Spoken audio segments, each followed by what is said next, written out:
Comment l'équipe l'a prise ce mardi? Écoutez, on était surpris, ce qui est normal. Après, on était aussi satisfait que ce soit le président qui vienne nous l'annoncer avant de l'apprendre par nous-mêmes, par les journaux ou par une tierce personne, que le président vienne lui-même nous informer. On a trouvé ça bien, donc maintenant, voilà, on est obligé on va faire face et c'est une épreuve de plus sur laquelle il faut passer. Est-ce que ça peut avoir un impact dans votre jeu ou pas? Non, non, je pense pas que je puisse pas que ça puisse avoir un impact négatif pour le moment parce que c'est tout récent, c'est tout frais. Donc voilà, si ça perdure, c'est vrai il y aura, je pense, quelques complications. Mais au jour d'aujourd'hui, non, on est tous concentrés sur l'objectif du club, c'est-à-dire le maintien. Après, plus vite qu'ils trouvent les ressources et plus tôt on est payé, mieux ça sera. Mais à l'heure d'aujourd'hui, non, on est à fond dans le match de demain. L'audit, ça peut durer un mois, mais pas 3-4, quoi.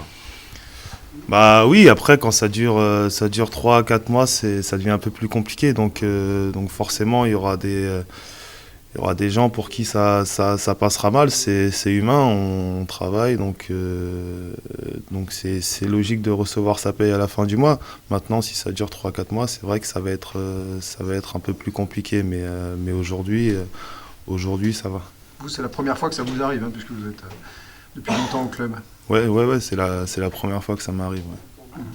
Le match demain contre Sedan, donc il ne faut pas rapporter de mauvaises nouvelles d'une certaine manière, en rajouter une autre. Voilà, il faut pas en rajouter une autre, il faut faire un bon résultat demain et au moins de ramener quelque chose de Sedan pour conclure cette semaine compliquée. Mais voilà, on y va, on a des forces vives, on est concentré, on connaît l'objectif du club, donc on va y aller. On va y aller motivé comme jamais. Vous êtes capitaine, un rôle aussi un peu de grand frère. Est-ce que vous essayez de rassurer les jeunes du groupe sur tout ce qui se passe là?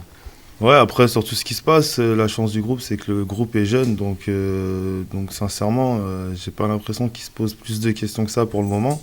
Donc c'est pas plus mal. Donc voilà, on surfe un peu sur cette dynamique de jeunesse, d'un peu, ils vivent un peu au jour le jour et dans la situation où on est, c'est pas plus mal, mais je sens pas de déconcentration, de tête baissée, de gens touchés, donc pour le moment ça va. Mais vous en parlez entre vous? Bah, écoutez, j'en entends pas beaucoup parler dans le vestiaire, sincèrement. On en a parlé après que le président soit passé, mais je pense que c'est quelque chose de normal, c'est humain. Maintenant, comme ce matin ou hier ou avant-hier, on n'en a pas parlé.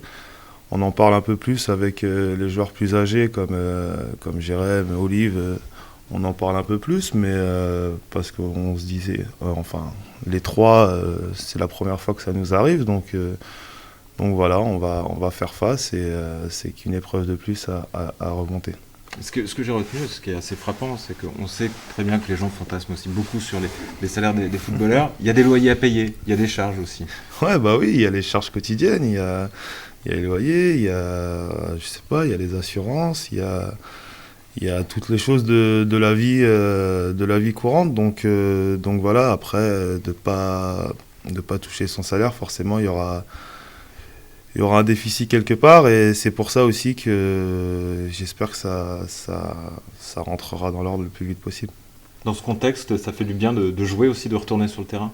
Ouais, c'est un peu notre exutoire, on s'entraîne, comme ça on pense à autre chose. Les matchs, on est dans un championnat difficile où on doit aller chercher le maintien, donc voilà, ça nous permet de vider la tête et de se faire du bien. Okay.